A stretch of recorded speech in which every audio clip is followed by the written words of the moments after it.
Ole tuntuma hian MRB internet banking mobile banking e mizo bank mangin money transfer dan le beneficiary dan kan enti toni masabirin kan login anga tahianin login pin m pin ka kan chudlunga yani kan chul login tikan kan chuluta kan login a chuanin fund transfer a hian kan kalanga chuanin manage beneficiary a chuan tahian transaction pin kha kan chulu doni transaction pin kha kan chulu dang transaction pin kan chulu da kan submit anga tahianin kan thon na dur kha MRB account thoni chuanin within bank beneficiary a kan kalanga chuanin bank dangani chuan other bank beneficiary tuntuma hian other bank beneficiary SBI account kan add on ni kan kalanga heta lo lang hi kan add to sa te ania beneficiary kan add to sa ding hoi chang kan thon top theya tuntuma hian kan beneficiary kan add thar dona van he tahian hei mi hring lulem asire pola hianin mi hring lem a plus sign om hi ta teng kan va chuang kan va meta chuanin beneficiary name teng kan chulu tanga beneficiary name a hianin Esther kan tiang chuanin beneficiary name hi an account ming angker kher ka ngai lem lo kan hriat thei dan tur kha tok mai ni chuanin beneficiary account number a hian account number kan chulu de doni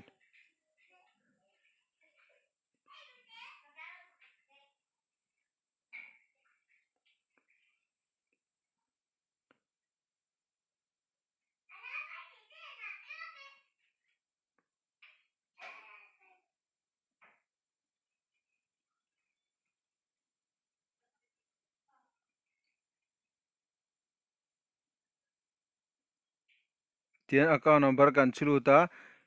confirm account number kan chulu le a chuanin transfer limit a hianin heta hian limit hi da thei zati pa som za sang sing nuai som thlenga da theya nuai som kan da ve ang chuanin IFSC code lo ngai ta IFSC code hi kan chulu le anga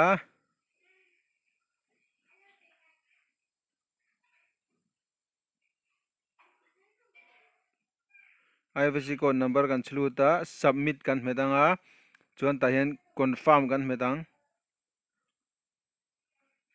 can confirm Zoku the beneficiary detail has been added successfully. Kindly approve it from manage beneficiary. It is then successfully confirm medanga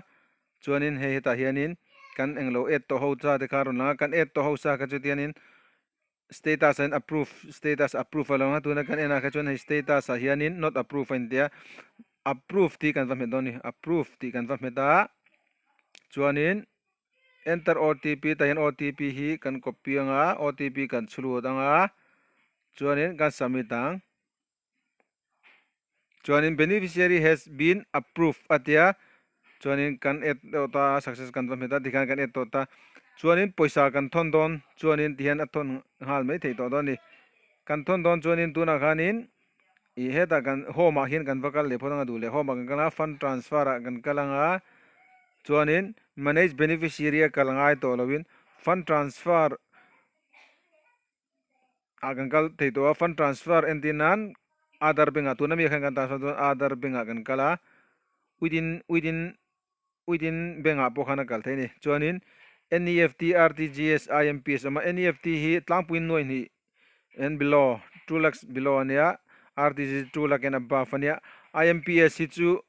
I arang de uleka platform rang anita hi arang jok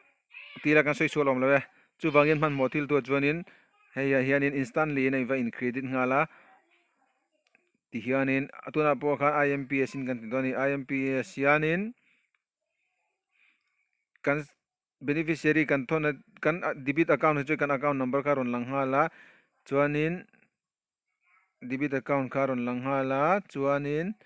ta hianin kan select the beneficiary ti hianin account kan va select don ni tuna kan add thar kha hei Esther ti hi ni Esther hi kan va select anga chuanin tuna hian cheng khat kan transfer chinang cheng khat kan transfer don ni chuanin ta hianin other tila remark ai chon transfer po ti the tun test kan tinge kan test na submit ti hian confirm kan hmetanga ta hianin transaction pin aron tia kan transaction pin kha kan chulu don ni kan transaction pin kan chulu ta submit kan hmetang submit kan hmeta OTP aron kala OTP kan copy a kan lut langa submit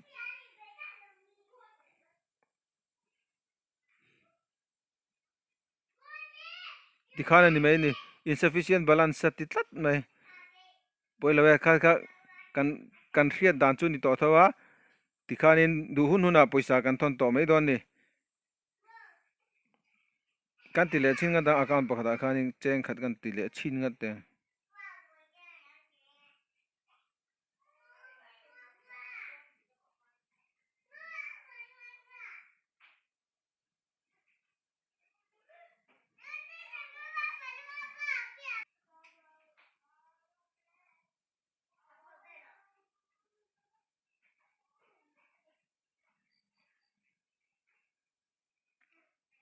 tihianin